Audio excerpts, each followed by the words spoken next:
안녕하세요. 시내가 책방입니다. 저는 책방지기 한 걸음씩입니다.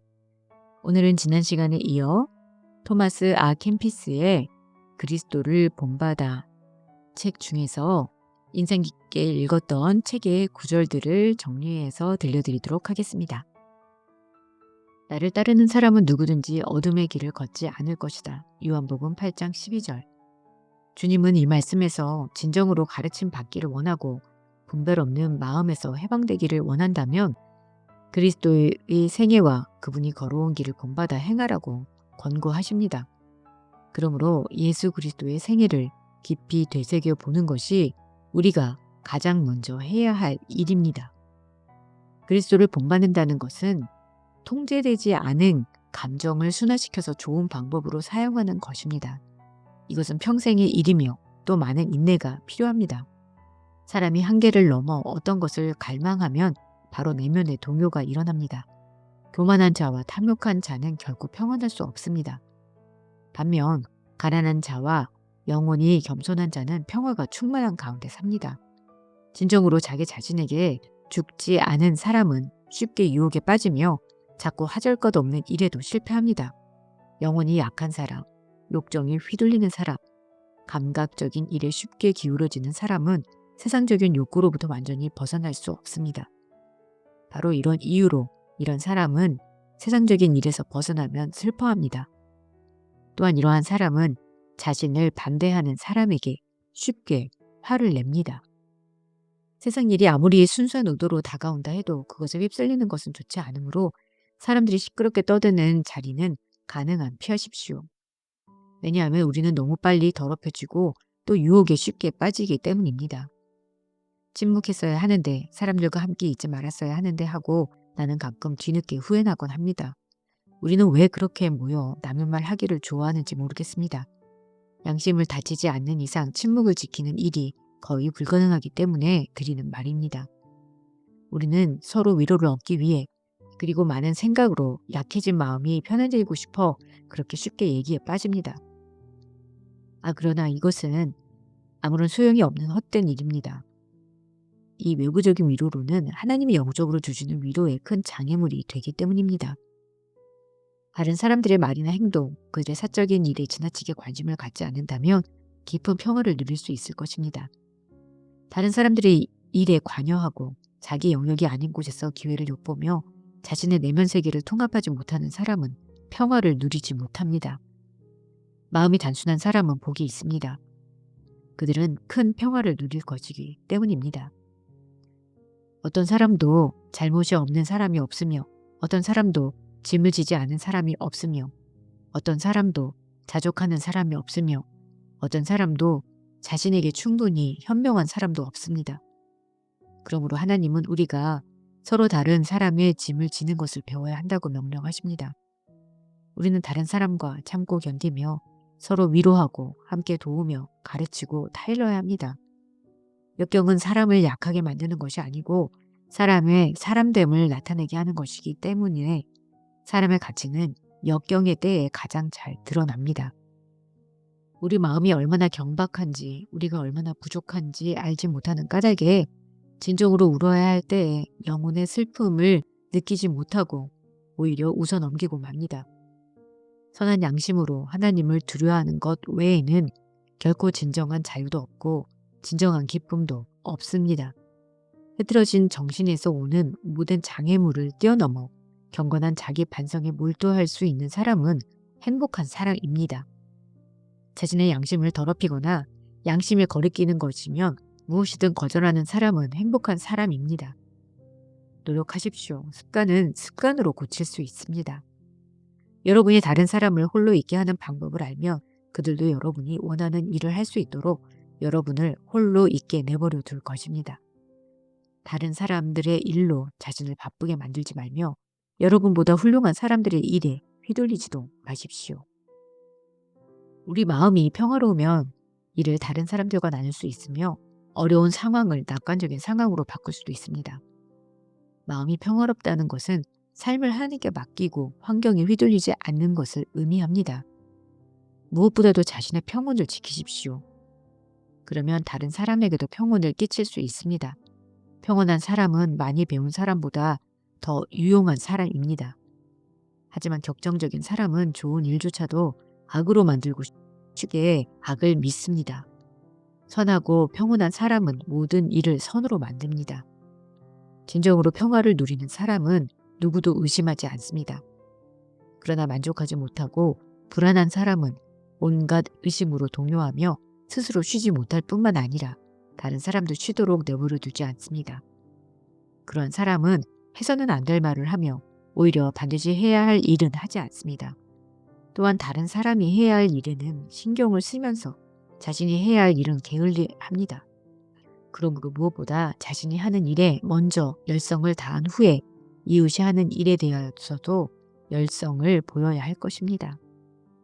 자기 자신을 알면 행동을 조심하게 되고 다른 사람의 일에 성급하게 간섭하지 않게 됩니다. 하나님께 가까이 갈수록 우리는 자신의 결점을 더 잘 알게 됩니다. 자기 자신을 지나치게 신뢰하지 마십시오. 우리에게는 은혜가 없고 너그러이 이해할 수 없을 때가 많기 때문입니다. 우리에게는 작은 불빛만 있을 뿐인데 이것마저도 무관심 때문에 잃어버립니다. 우리는 내면에 눈먼 사람이기 때문에 빛을 알아보지 못합니다. 우리는 자주 잘못 행동하며 나쁜 변명을 합니다. 때때로 격정으로 떨면서도 이것을 열정이라고 생각합니다. 우리는 다른 사람의 작은 일을 비난하면서도 우리 속에 더 큰 일은 지나쳐 버립니다. 우리는 다른 사람들 때문에 참았던 일들을 중히 생각하면서도 다른 사람들이 우리 때문에 참았던 일은 미처 생각하지 못합니다.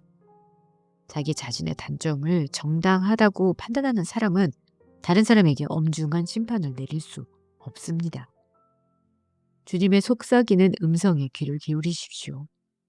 우리가 주님에게로 향할 때 그분과 끊임없이 대화할 수 있으며 마음속에 영원한 것을 느낄 수 있고 모든 일을 그분께 맡길 수 있습니다. 여호와 하나님께서 하시는 말씀을 듣겠습니다.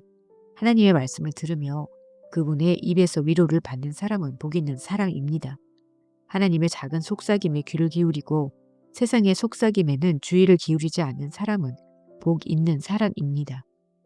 바깥에서 들려오는 소리를 듣지 않고 진리를 가르치는 내면의 소리를 듣는 자는 복 있는 사람입니다.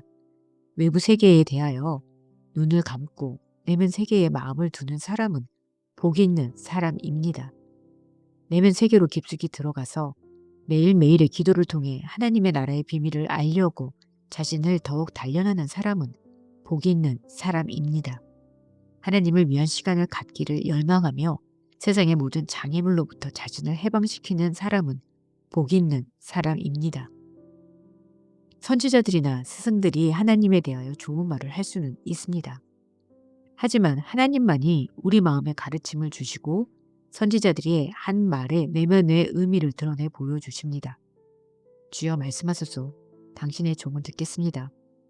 저는 주의 종이오니 깨닫게 하여 주님이 증거하시는 모든 일들을 알게 하소서. 주님의 입에서 나오는 말씀에 귀를 기울이게 하소서. 주님의 말씀이 저에게 이슬처럼 내리게 하소서. 모든 선지자들에게 영감을 불어넣으시고 그들을 깨우쳐 주신 주님만이 말씀하소서. 그들 선지자가 아니고 주님만이 저를 온전히 가르치실 수 있으며 선지자들은 주님이 없으면 유익한 일도 할 수 없기 때문입니다. 예수님은 신앙심보다 헌신보다 하나님에게 더 주의를 기울이라고 권고하십니다. 진정한 영적 성장은 세상의 위로가 우리를 떠나도 인내하며 마음이 흔들리지 않고 확고할 때에 이루어집니다. 내 아들아, 너는 믿음의 은혜를 감추는 것이 너에게 더욱 유익하고 안전하다는 것을 알아라. 즉 자신을 뽐내지 말 것이며 자신이 받은 은혜를 너무 자랑하지 말 것이며 은혜에 너무 무게를 두지도 말라. 그러나 오히려 너는 너 자신을 천히 여기고 받을 자격이 없는 사람에게 은혜가 주어졌음을 두려워하라. 그리고 은혜를 입고 있다는 감정이 지나치게 집착하지 말지니 이런 감정은 순식간에 그 반대로 변할 수 있기 때문이다. 오히려 은혜를 받았을 때 을에 그러하듯이 내게 은혜가 없었을 때 내가 얼마나 비참하고 무력했던가를 생각하라. 예수님께서 인류의 구원을 위하여 모욕과 분노를 참으신 것과 같이 우리도 시련을 불평 없이 참아야 합니다. 우리의 고난을 예수님의 고난과 일치시킴으로써 세상을 구원하고자 하는 하나님의 신비에 동참할 수 있습니다. 내 사랑하는 친구여, 너를 구원하기 위해 나는 하늘에서 내려와 내 고통을 짊어졌다. 그렇게 해야 할 의무가 있어 그리한 것이 아니라 오직 사랑으로 그렇게 한 것이다. 내가 원하는 것은 내가 인내를 배워서 세상의 고통을 헛되이 이겨내지 않는 것이다. 이 땅에서 태어나서부터 십자가에서 죽기까지 나는 고통을 지지 않은 때가 없었으며 나에게는 세상적인 일이란 없었다.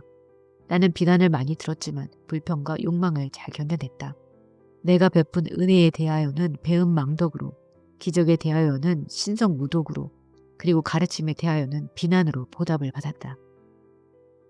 사람들이 너에 대해 이렇고 저렇고 말하는 것에 마음 쓰지 마라. 사람들이 너에 대해 좋게 평가하든 나쁘게 평가하든 관여치 말라. 그들의 평가대로 내가 다른 사람이 되는 것은 아니기 때문이다. 진정한 평화와 진정한 영광이 어디 있다고 생각하느냐?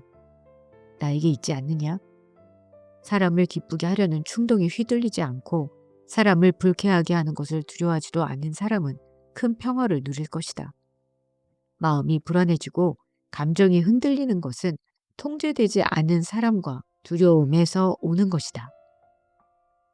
오직 하나님만이 우리가 어려울 때 우리를 도우실 수 있습니다. 하나님이 함께 하시면 우리는 두려울 것이 없습니다. 그분은 우리를 품어 안으시고 우리를 위로하십니다. 그러므로 주 하나님, 당신 안에 저의 모든 희망과 피난처가 있습니다. 주님을 떠나서 제가 보는 것은 모두 너무나 약하고 불안정합니다. 그렇기에 저의 모든 고통과 고뇌를 주님께 맡깁니다. 이는 또한 주님께서 받들어 주시고 도와주시며 강건하게 하시고 위로하시며 가르쳐 주시며 보호해 주시지 않으면 많은 친구들도 소용이 없고 강력한 동맹자도 도움을 주지 못하며 지혜 있는 조언자도 유용한 답을 주지 못하며 학자의 책도 위로를 주지 못하며 어느 귀중품으로도 속죄할 수 없으며 어느 은밀한 장소도 숨길 수 없기 때문입니다. 주님께서 거기 계시지 않고 진실 속에서 행복을 베풀지 않으시면 평화와 행복을 만드는 것처럼 보이는 모든 것들이 아무것도 아니기 때문입니다. 주님이 모든 선한 것 가운데 최고의 선이시고 생명의 절정이시며 말씀의 시면이시며 모든 것을 초월하여 주님 안에 주님의 종의 큰 위로가 있기 때문입니다. 자비로우신 아버지 하나님, 오직 주님만을 바라보며 주님만을 신뢰합니다. 하나님 나라의 축복으로 저의 영혼을 축복하시고 신성하게 하소서. 그리하여 제 영혼을 주님의 신성한 처소, 곧 주님의 영원한 처소로 삼으시고 주님의 자비하신 눈을 거스를 수 있는 어떤 것도 주님의 성전에서 일어나지 않게 하소서. 네, 저는 이 책을 읽으면서 토마스 아킨피스가 수도원에 새롭게 들어오는 수도사들을 대상으로 교육을 하면서 어떠한 자세로, 어떠한 마음가짐으로 수도원에서 정진해야 하는지를 가르치는 교본으로 썼다고 합니다. 이 책을 읽으면서 제가 마치 수도원에 들어간 수도사처럼 어떤 마음으로 이 세상에 있는 모든 것들에 대하여 어떠한 자세로 그리스도를 본받아 살아가야 할지를 생각해야 하는 것처럼 보려고 노력을 했었습니다.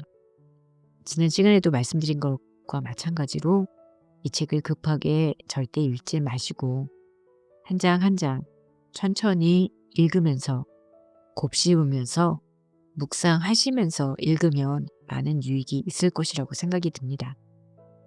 그리고 생각해야 할 것은 이것이 14세기, 15세기에 쓰여진 책이기 때문에 지금과 많은 차이가 있는 것들이 있다는 것을 염두에 두시고, 그렇지만 본질에 집중해서 성경에 입각한 본질적인 의도를 잘 발견해 나아가야겠다고 생각이 들었습니다. 여러분에게도 의미 있는 시간이 되었기를 바랍니다. 그럼 다음 시간에 새 책으로 돌아올게요. 안녕히 계세요.